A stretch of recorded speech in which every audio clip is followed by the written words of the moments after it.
किस भारतीय राज्य के पूर्व मुख्यमंत्री श्री कर्पूरी ठाकुर को मरणोपरांत भारत रत्न से सम्मानित किया गया है? उत्तर प्रदेश की हैं, बिहार की, राजस्थान की या मध्य प्रदेश की? बिहार की। बिहार के पूर्व मुख्यमंत्री कर्पूरी ठाकुर को मरणोपरांत भारत रत्न से सम्मानित किया गया। कर्पूरी ठाकुर को भारत रत्न। बिहार के पूर्व मुख्यमंत्री कर्पूरी ठाकुर को मरणोपरांत भारत के सर्वोच्च नागरिक सम्मान भारत रत्न से सम्मानित किया गया है। यह सम्मान पिछड़े वर्गों के उत्थान और अन्य पिछड़े वर्गों ओबीसी के लिए आरक्षण लागू करने में उनके महत्वपूर्ण योगदान पर प्रकाश डालता है।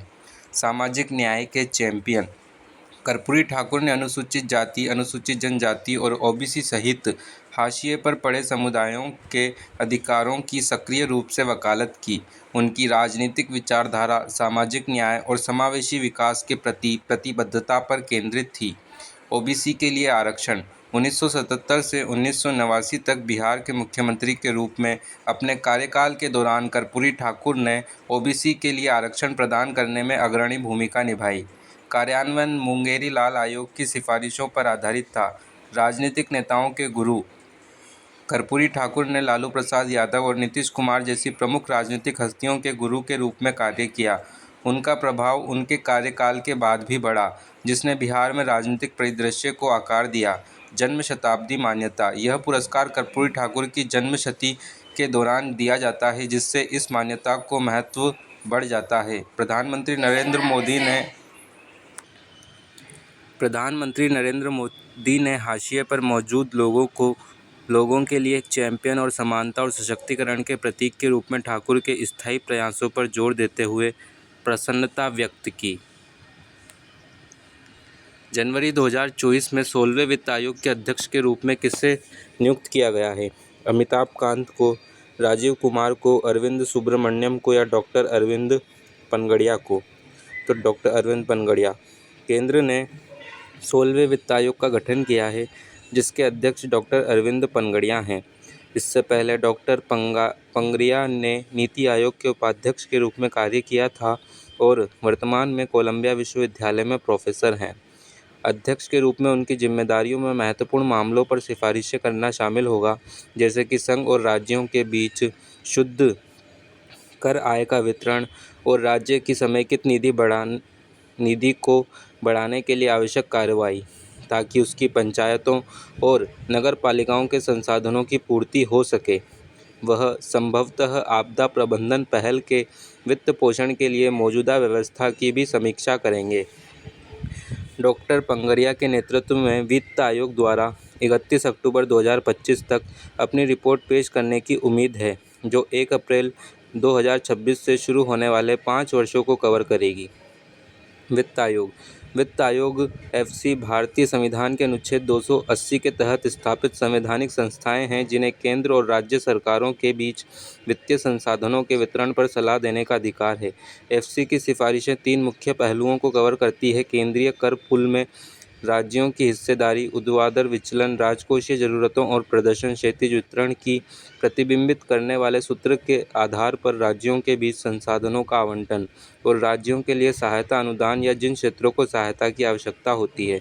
एफसी द्वारा कुछ उल्लेखनीय पहलों में शामिल है: राज्यों को उच्च कर हस्तांतरण, राजकोषीय अनुशासन के लिए प्रदर्शन आधारित प्रोत्साहन, आपदा राहत निधि, स्थानीय निकायों और स्वास्थ्य, शिक्षा और न्याय वितरण जैसे क्षेत्रों के लिए अनुदान।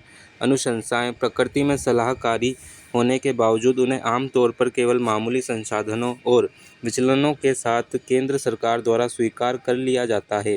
केंद्र सरकार के राष्ट्रपति के आदेश के माध्यम से सिफारिशों को स्वीकार करने का संकेत देती है, जो उनकी वैधता की अवधि निर्दिष्ट करती है। जैनिक सिनर ने ऑस्ट्रेलियन ओपन 2024 में डेनियल मेदवेदेव को हराकर पहला ग्रैंड स्लैम जीता। वह किस देश से हैं? इटली से, यूनाइटेड किंगडम से, डेनमार्क से या स्वीडन से? वो इटली से हैं। इटली से ताल्लुक़ रखने वाले जैनिक सिनर ने ऑस्ट्रेलियन ओपन 2024 में डेनियल मेदवेदेव को हराकर पहला ग्रैंड स्लैम जीता। जैनिक सिनर ने 2024 में ऑस्ट्रेलियन ओपन में अपना पहला ग्रैंड स्लैम खिताब जीतने के लिए डेनियल मेदवेदेव के खिलाफ उल्लेखनीय वापसी की। 22 साल की उम्र में सिनर 2008 में नोवाक जोकोविक के बाद ऑस्ट्रेलियन ओपन पुरुष एकल खिताब जीतने वाले सबसे कम उम्र के खिलाड़ी बन गए। वह 1976 में एड्रियानो पनाटा के बाद मेजर जीतने वाले पहले इतालवी व्यक्ति और इतिहास में तीसरे इतालवी व्यक्ति हैं। दुनिया के तीसरे नंबर के खिलाड़ी डेनियल मेदवेदेव ने अपना दूसरा ग्रैंड स्लैम जीतने और एटीपी रैंकिंग में चढ़ने का मौका खो दिया। अपने तीसरे ऑस्ट्रेलियन ओपन फाइनल में पहुंचने के बावजूद मेदवेदेव को प्रमुख फाइनल में 1-5 के रिकॉर्ड का सामना करना पड़ा। 2024 में ऑस्ट्रेलियन ओपन युगल जीत के साथ सबसे उम्रदराज ग्रैंड स्लैम चैंपियन कौन बना? Matthew Ebden, Simone Bolelli, Andrea Vavassori या रोहन बोपन्ना? तो रोहन बोपन्ना बने।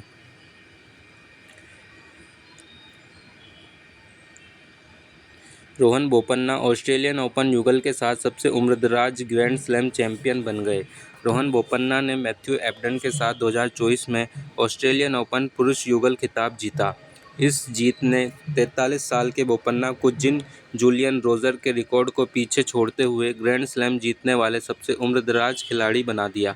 उन्होंने फाइनल में सिमोन बोलेली और एंड्रिया वावसोरी की इतालवी जोड़ी को 7-6, 7-5 से स्कोर से हराया। एक अनुभवी खिलाड़ी होने के बावजूद 60 प्रयासों के बाद बोपन्ना की यह पहली ग्रैंड स्लैम युगल जीत थी, जो उनके कैरियर में एक उल्लेखनीय उपलब्धि थी। बोपन्ना की पिछली ग्रैंड स्लैम जीत 2017 फ्रेंच ओपन में मिश्रित युगल में थी, जिससे यह जीत विशेष रूप से महत्वपूर्ण हो गई। इस ऐतिहासिक जीत ने टेनिस में बोपन्ना की विरासत को मजबूत किया और उनके शानदार करियर में एक और उपलब्धि जोड़ दी। उन्होंने युगल में 2 प्रमुख खिताब जीते हैं, जिसमें गैब्रिएला डाब्रोवस्की के साथ 2017 फ्रेंच ओपन मिश्रित युगल और मैथ्यू एबडन के साथ 2024 ऑस्ट्रेलियन ओपन पुरुष युगल शामिल है, जो अपने युग में सबसे उम्रदराज प्रमुख विजेता बन गए हैं। एटीपी टूर की सफलता। बोपन्ना ने एटीपी टूर पर एक प्रभावशाली रिकॉर्ड बनाया है, जिसमें उन्होंने 24 युगल खिताब जीते हैं, जिसमें मास्टर्स 1000 स्तर पर 5 खिताब शामिल हैं। वह 2023 इंडियन वेल्स मास्टर्स में खिताब के साथ सबसे उम्रदराज मास्टर्स विजेता बन गए।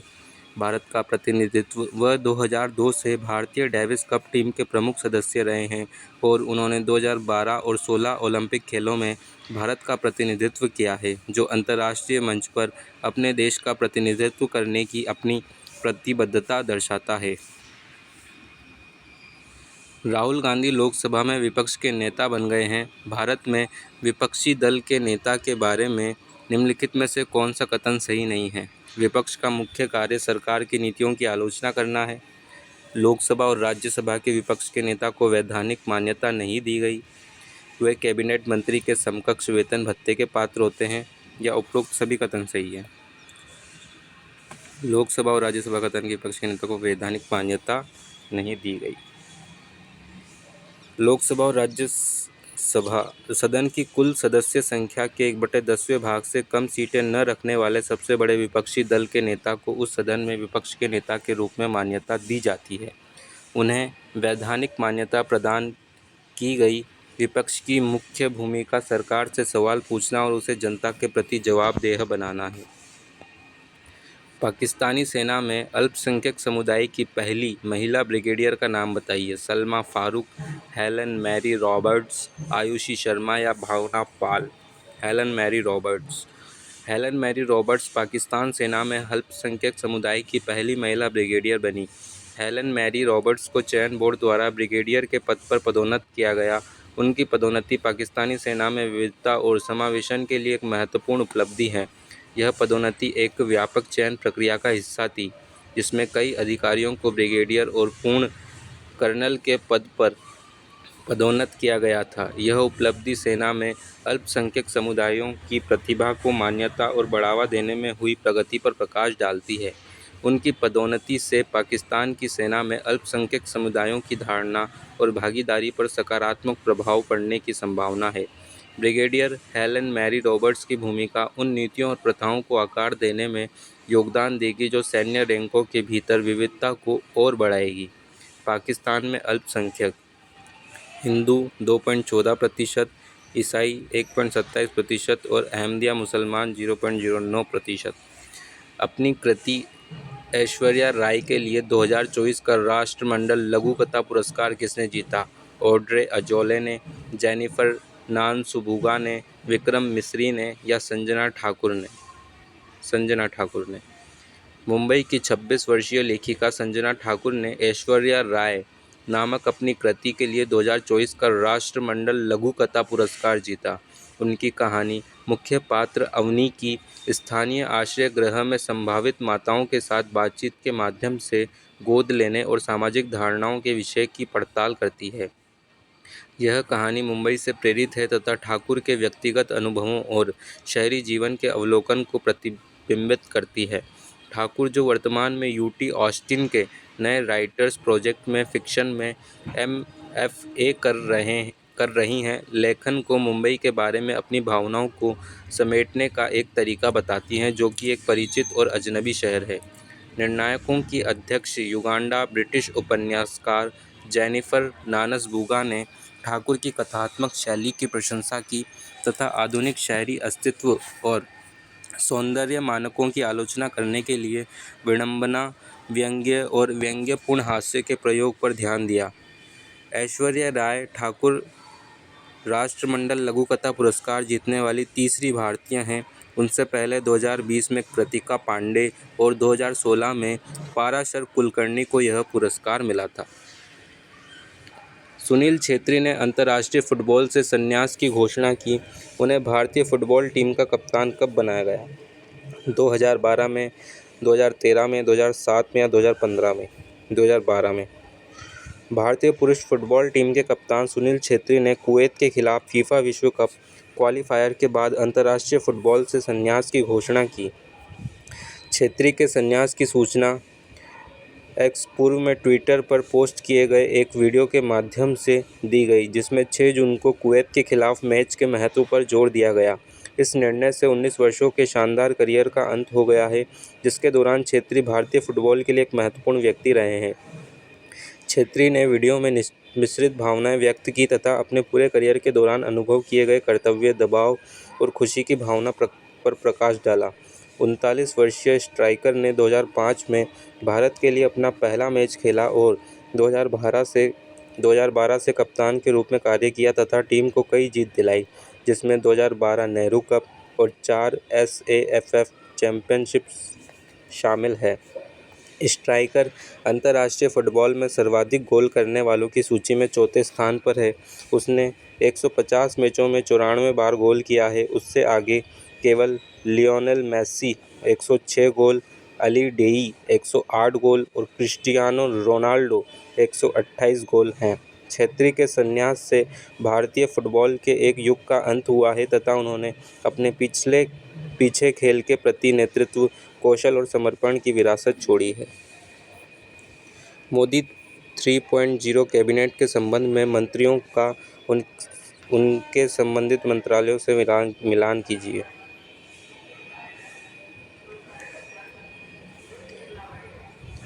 अश्विनी वैष्णव सूचना एवं प्रसारण और रेल मंत्री, शिवराज सिंह चौहान कृषि एवं किसान कल्याण मंत्री, मनोहर लाल खट्टर बिजली मंत्री, आवास और शहरी मामलों के मंत्री, गजेंद्र शेखावत संस्कृति और पर्यटन मंत्री। ये कार्यभार अनुभवी राजनेताओं की उन भूमिकाओं में रणनीतिक नियुक्ति को दर्शाते हैं जहां वे राष्ट्रीय प्रशासन को लाभ पहुंचाने के लिए अपने पिछले सरकारी या संगठनात्मक अनुभव का लाभ उठा सकते हैं।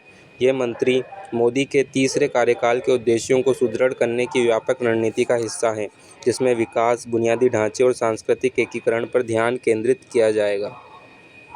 मोदी 3.0 मंत्री और मंत्रालय: अमित शाह गृह मंत्री, राजनाथ सिंह रक्षा मंत्री, नितिन गडकरी सड़क परिवहन एवं राजमार्ग मंत्री, जगन प्रकाश नड्डा स्वास्थ्य एवं परिवार कल्याण मंत्री,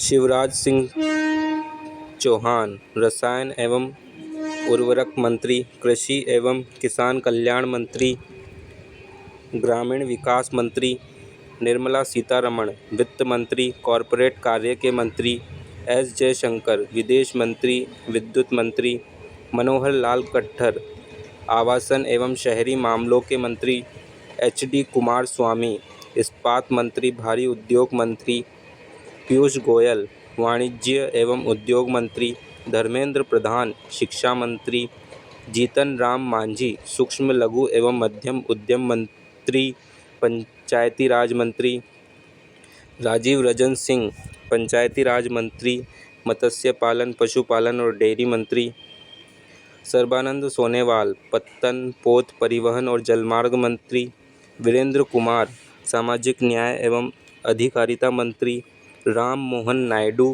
किंजरापू नागर विमानन मंत्री, प्रहलाद जोशी उपभोक्ता मामले खाद्य एवं सार्वजनिक वितरण मंत्री नवीन एवं नवीकरणीय ऊर्जा मंत्री, जुअल ओरम जनजातीय कार्य मंत्री, गिरिराज सिंह कपड़ा मंत्री सूचना एवं प्रसारण मंत्री, अश्विनी वैष्णव इलेक्ट्रॉनिकी एवं और सूचना प्रौद्योगिकी मंत्री रेल मंत्री, ज्योतिरादित्य सिंधिया पूर्वोत्तर क्षेत्र के विकास मंत्रालय संचार मंत्री, भूपेंद्र यादव पर्यावरण वन और जलवायु परिवर्तन मंत्री, गजेंद्र सिंह शेखावत संस्कृति मंत्री पर्यटन मंत्री, अन्नपूर्णा देवी महिला एवं बाल विकास मंत्री, किरेन रिजिजू संसदीय कार्य मंत्री अल्पसंख्यक मामलों के मंत्री, हरदीप सिंह पुरी पेट्रोलियम और प्राकृतिक गैस मंत्री, मनसुख मंडाविया श्रम एवं रोजगार मंत्री, युवा कार्य एवं खेल मंत्री,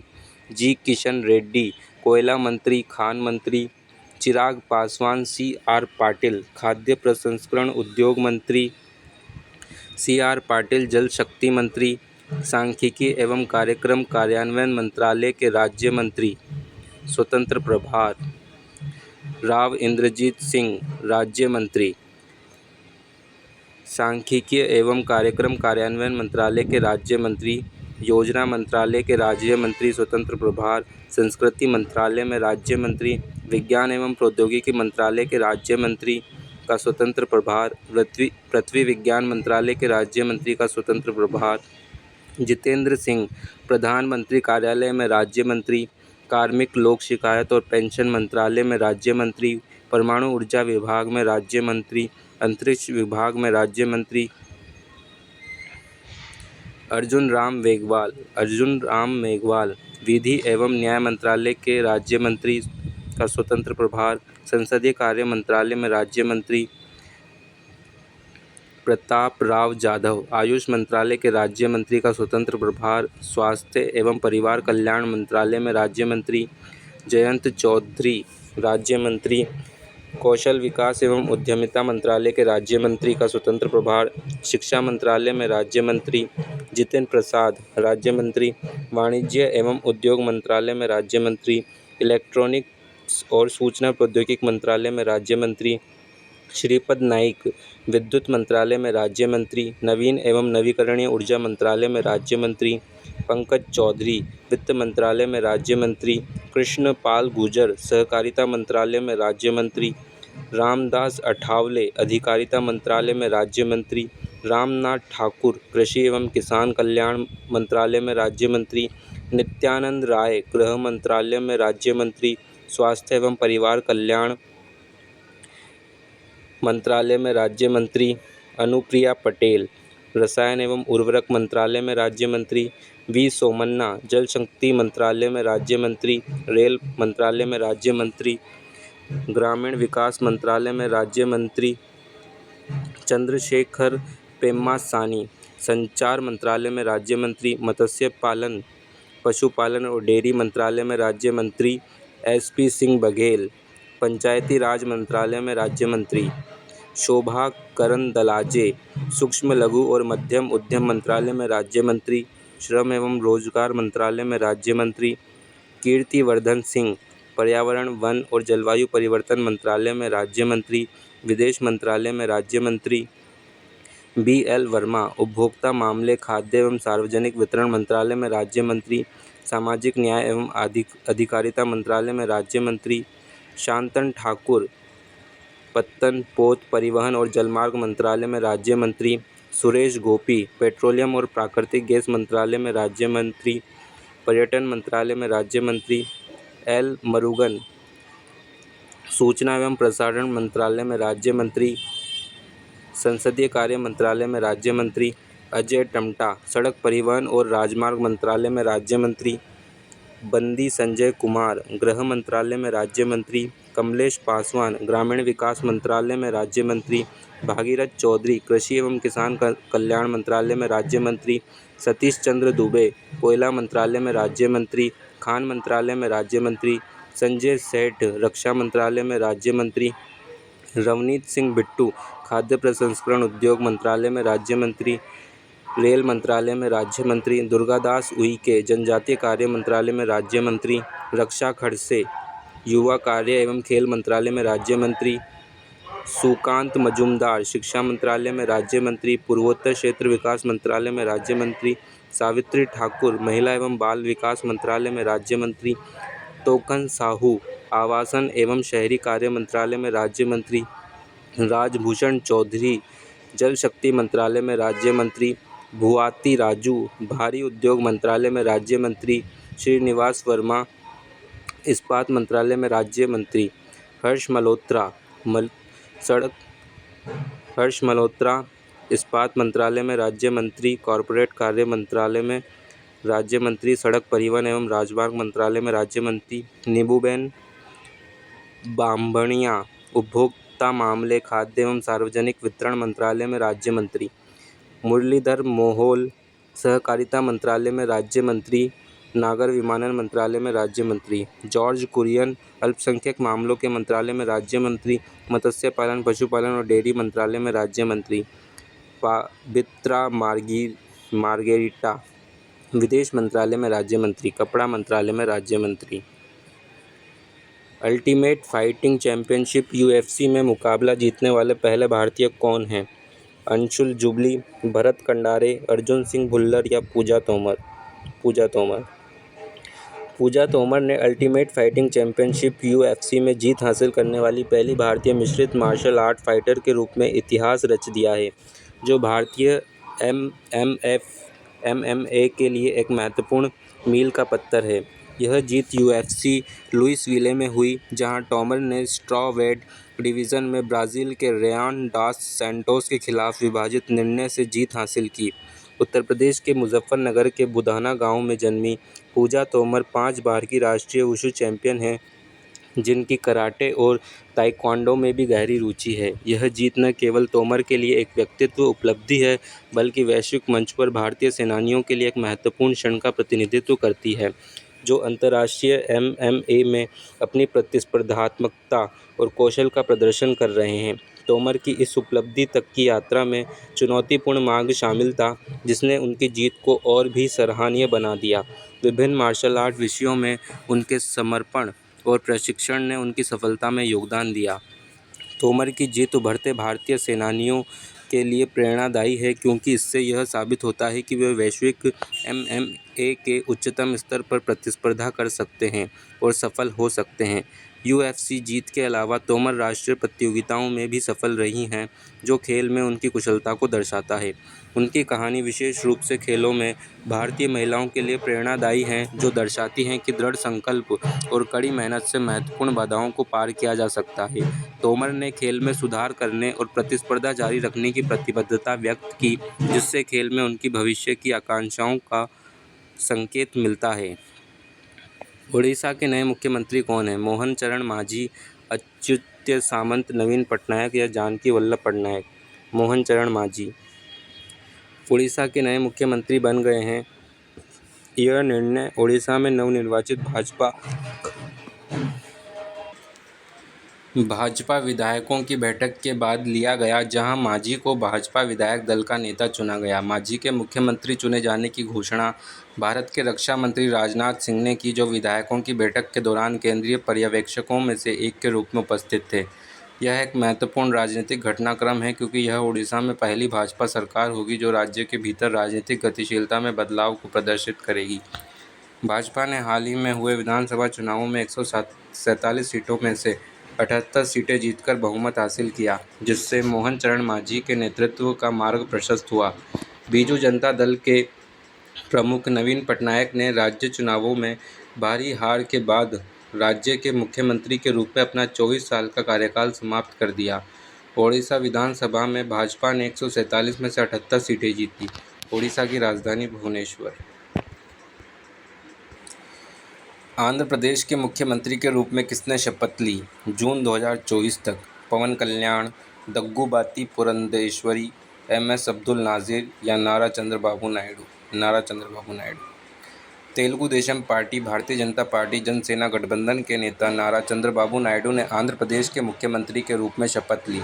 शपथ ग्रहण समारोह विजयवाड़ा के गन्नावरम हवाई अड्डे के पास केसरपल्ली आईटी पार्क में हुआ। यह नायडू का मुख्यमंत्री के रूप में चौथा कार्यकाल है। इससे पहले उन्होंने आंध्र प्रदेश के विभाजन के बाद 2014 से 2019 तक पदभार संभाला था। उन्होंने विजयवाड़ा स्थित राजभवन में आंध्र प्रदेश के राज्यपाल एस अब्दुल नज़ीर से मुलाकात के बाद औपचारिक रूप से सरकार बनाने का दावा पेश किया। नायडू के शपथ ग्रहण समारोह में प्रधानमंत्री नरेंद्र मोदी सहित कई उच्चस्तरीय अतिथियों के शामिल होने की उम्मीद है, जो इस राजनीतिक समारोह के महत्व को दर्शाता है। हाल के चुनावों में उनके नेतृत्व में गठबंधन को भारी जीत मिली, जिससे उन्हें राज्य सरकार के प्रमुख के रूप में एक और कार्यकाल मिला। उन्हें शपथ दिलाने का निर्णय नवनिर्वाचित एनडीए विधायकों की बैठक के बाद घोषित किया गया, जिन्हें सर्वसम्मति से उनके नेतृत्व का समर्थन किया। भाजपा प्रदेश अध्यक्ष दग्गुबाती पुरंदेश्वरी, आंध्र प्रदेश के राज्यपाल एस अब्दुल नज़ीर। दक्षिण अफ्रीका के Nelson Mandela lifetime achievement award से सम्मानित होने वाले पहले भारतीय कौन बने हैं? विकास बहल, विनोद गणात्रा, विधु विनोद चोपड़ा, विक्रमादित्य मोटवानी? विनोद गणात्रा। विनोद गणात्रा दक्षिण अफ्रीका के नेल्सन मंडेला लाइफटाइम अचीवर्ड अवार्ड से सम्मानित होने वाले पहले भारतीय बने।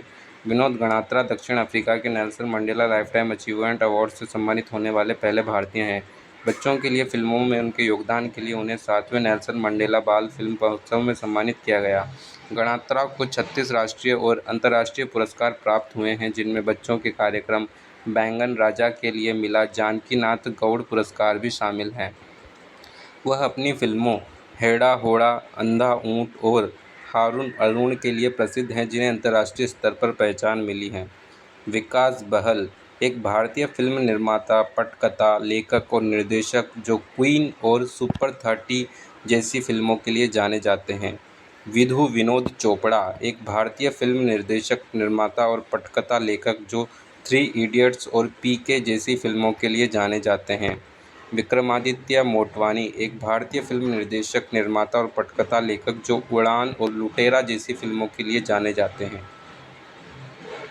वर्तमान उप सेनाध्यक्ष का नाम क्या है, जिन्हें अगले सेनाध्यक्ष के रूप में नियुक्त किया गया है? मनोज पांडे, उपेंद्र द्विवेदी, राकेश पाल या नीना गुप्ता?